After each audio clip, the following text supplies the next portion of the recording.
Como ya les anunciamos en nuestra introducción, hoy nos dedicaremos a analizar puntualmente el discurso del secretario de Estado de Estados Unidos, Marco Rubio, en la 62ª Cumbre de Seguridad en Múnich. Esto dejó muchos elementos para el análisis, importante también conectarlo con lo que va a ser el próximo cuarto aniversario del conflicto entre Rusia y Ucrania. Como de costumbre, llega el momento del análisis para mostrarle a usted todos los elementos más relevantes de lo que fue esta cumbre, por qué fue tan importante y puntualmente por qué el discurso de Marco Rubio llamó tanto la atención. Vamos a conectarnos entonces con Dylan Pereira, analista internacional, analista de la casa, para junto a él intentar esbozar los elementos más importantes de lo que fue esta visita de Marco Rubio a Europa. Dylan, que al margen de la cumbre también fue con la intención de estrechar y fortalecer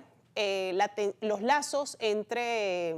Estados Unidos y su tradicional aliado, que ya desde que Donald Trump asumió su segunda administración había una tensión creciente y Marco Rubio llegó ahí precisamente para aliviar y para bajar un poco la tensión y los ánimos que en los últimos meses parecía que no caminaba esta relación, estaba en una situación complicada y compleja. Qué gusto recibirte para este análisis.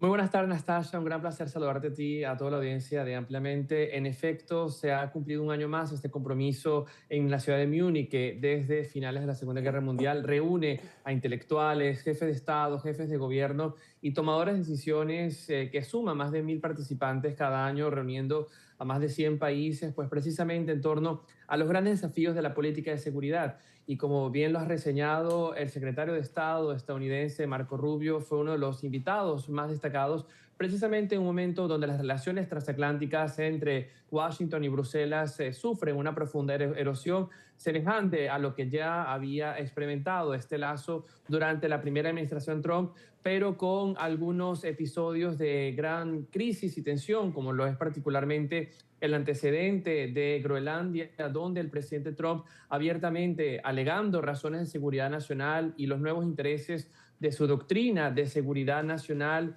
apuntalaba cómo esta isla, que está bajo el control del Reino de Dinamarca, socio de la Unión Europea, así como también miembro de la OTAN, debería ser parte de los Estados Unidos. Y esto pues generó una gran tensión, no solamente en los miembros de la OTAN, sino también en la Unión Europea, y en paralelo también este disputado apoyo, si se quiere, que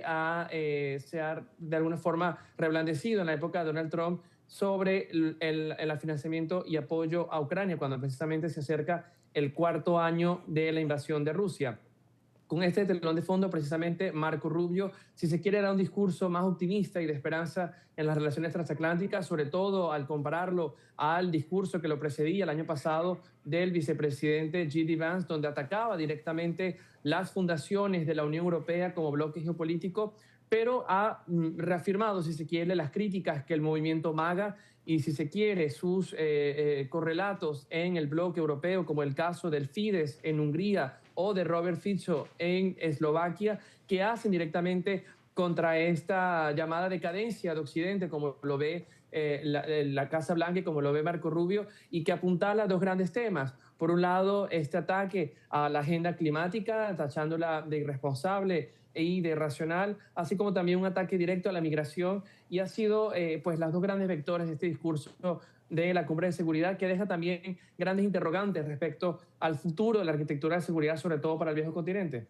Es importante destacar también aquí, Dylan, que para muchos estudiosos de las relaciones internacionales ya se viene anunciando un cambio de orden en el sistema internacional, donde ese llamado mundo liberal que surgió después de la Guerra Fría, esas estructuras de poder han cambiado y ahora se está rediseñando un nuevo mundo. Y esto también quedó expresado un poco en este discurso de Marco Rubio. ¿Cómo entender entonces ahora la visión de Estados Unidos expresada en su política exterior a través de este discurso y de precisamente este cambio de época que está experimentando el sistema internacional? Es muy curioso, Anastasia, porque este mundo al que hace referencia, el orden postliberal desde finales de la Segunda Guerra Mundial, fue construido con Estados Unidos como su eje central. Precisamente el Estados Unidos de la época del presidente Roosevelt fue el vector fundamental en el diseño de la Carta de San Francisco que daría paso a la construcción del sistema de Naciones Unidas, y su esposa, Eleanor Roosevelt, fue la gran intelectual junto con René Cassin de la Declaración Universal de Derechos Humanos, construyendo una estructura de gobernanza y de mecanismos multilaterales en torno a los principios fundamentales de la libertad. Precisamente recordamos aquel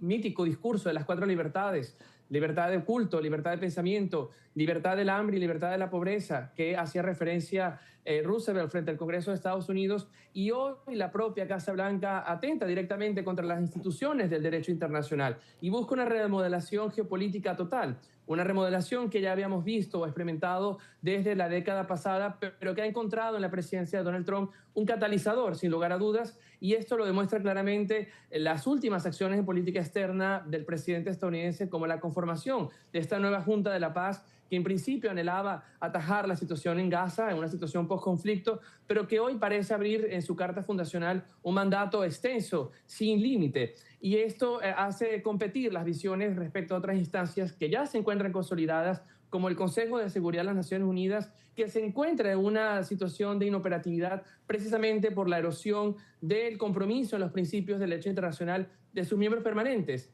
En este mundo de contradicción se está remodelando la geopolítica, y Múnich fue muy claro en ello. Allí todavía persisten la visión de actores como la alta representante de la Unión Europea, Kaja Kallas, que siguen apelando por este mundo multilateral. Lo vimos también con el acercamiento a potencias medias como la India, el reciente acuerdo también con el Mercosur, que abre una tercera vía en esta bipolaridad, pero que no parece ser suficiente para contrarrestar, por un lado, este apetito de gasto en defensa. La Unión Europea ha cerrado el año pasado con más de 380.000 millones de euros en defensa, récord histórico. Pretenden gastar con el plan Rearme Europa más de 800.000 millones de euros en armamento hasta el 2030, y es una tendencia que sigue Estados Unidos y que inevitablemente deberán seguir las potencias medias para poder seguir el paso de un mundo que privilegia la fuerza frente al derecho internacional y que coloca en riesgo precisamente los mecanismos de pesos y contrapesos que nos ha dado cierta estabilidad, que hoy se sume en este foso de más de 120 conflictos activos en más de 60 países.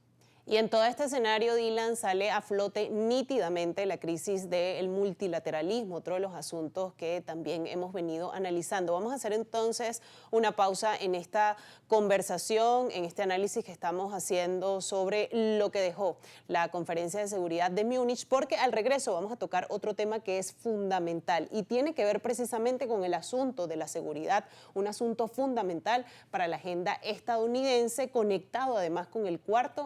el próximo cuarto aniversario del conflicto entre Rusia y Ucrania. Hacemos una pausa y al regreso más de este análisis.